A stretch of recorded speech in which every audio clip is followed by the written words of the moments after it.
Sampurasun wilujeng enjing kasadayana tepangkeun abdi sareng rerencangan ti kelompok 3 kelas 8G anu anggotana aya Ahmad, Fatir, Najwa, Salwa, Silva, Tiara sareng Windy. Ayeuna abdi Windy sareng rerencangan abdi nuju di Jalan Asia Afrika. Abdi sareng sadayana bade ka Museum Konferensi Asia Afrika. Lokasina aya di Gedung Merdeka anu perenahna di Jalan Asia Afrika nomor 65 Kota Bandung. Hayu tuturkeun terus abdi sareng rerencangan abdi nu bade ngulilingan Museum Konferensi Asia Afrika. Sateuacan urang abus ka museum, aya tata cara anu kudu dilakukeun. Nyaeta, mimitina urang kudu nyieun reservasi kanggo nganjang. Antosan duki ka pihak ti museum setuju. Lamun geus disatujuan, perhatikeun kana aturan nganjang jeung bawa bukti datangna disatujuan. Nah, upami atos, urang sadayana teh tiasa nenjo koleksi anu aya dinu Museum Konferensi Asia Afrika ieu. Sapertos ayeuna, abdi sareng rerencangan abdi nuju di ruang pameran tetep. Di dieu teh aya baheula anu eusina negara-negara rengrengan Konferensi Asia Afrika. Aya oge foto piramida Mesir, Candi Borobudur, sareng di dieu oge aya diorama bubuka Konferensi Asia Afrika tahun 1855. Aya oge foto Gedung Merdeka ti waktos ka waktos. Katerangan negara-negara rengrengan Konferensi Asia Afrika, kayaan dunia sateuacan Konferensi Asia Afrika, dampak Konferensi Asia Afrika kanggo dunia internasional, sareng aya oge kursi keramat Konferensi Asia Afrika. Mesin tik anu digunakeun ku juru serat anu ngaliput Konferensi Asia Afrika biantara Bung Karno dinu bubuka Konferensi Asia Afrika sareng sajabana.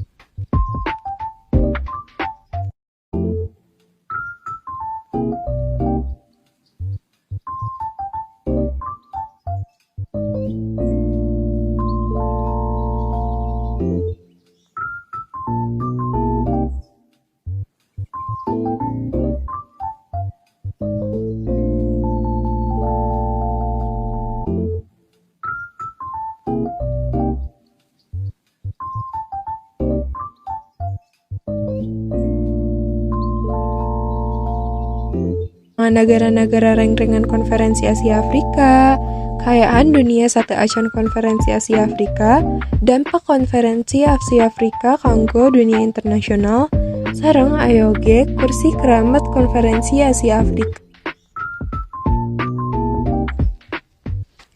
Mesin tik anu digunakeun ku juru serat anu ngaliput Konferensi Asia Afrika biantara Bung Karno dinu bubuka Konferensi Asia Afrika sareng sajabana.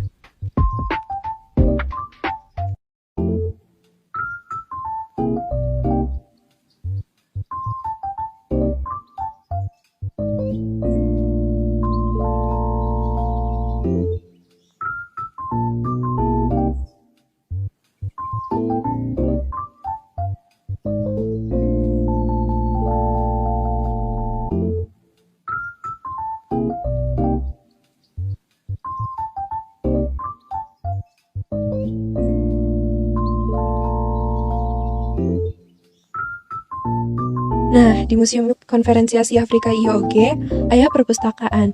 Perpustakaan ieu gaduh sajumlah buku ngeunaan sajarah, sosial, politik, jeung budaya negara Asia Afrika jeung negara-negara sejen.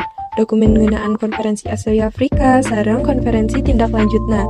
Kitu deui majalah jeung koran anu sumberna tina sumbangan atawa hibah jeung pameseran.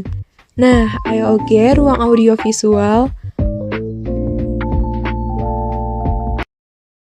Museum Konferensi Asia Afrika nyaeta mangrupa tempat lumangsungna Konferensi Asia Afrika dina bulan April 1955. Di ieu museum aya fitur-fitur menarik seperti objek 3 dimensi jeung foto dokumenter ti kajadian Konferensi Lombok, Konferensi Bogor jeung Konferensi Asia Afrika tahun 1955 anu tujuanana pikeun masihan informasi ka urang. Salain ti eta, Museum oge mamerkeun foto-foto kajadian di balik konferensi Asia Afrika. Di museum ieu oge aya perpustakaan, audiovisual, jeung tempat utama pengadilan konferensi Asia Afrika. Tempat ieu hebat, urang benten 9 ti 10.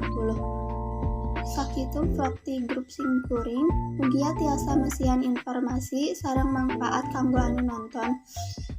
Hapunten upami seueur kalepatan, kumargi simkuring masih keneh diajar. Hatur nuhun atas nonton, ngaluangkeun waktuna. Wassalamualaikum warahmatullahi wabarakatuh.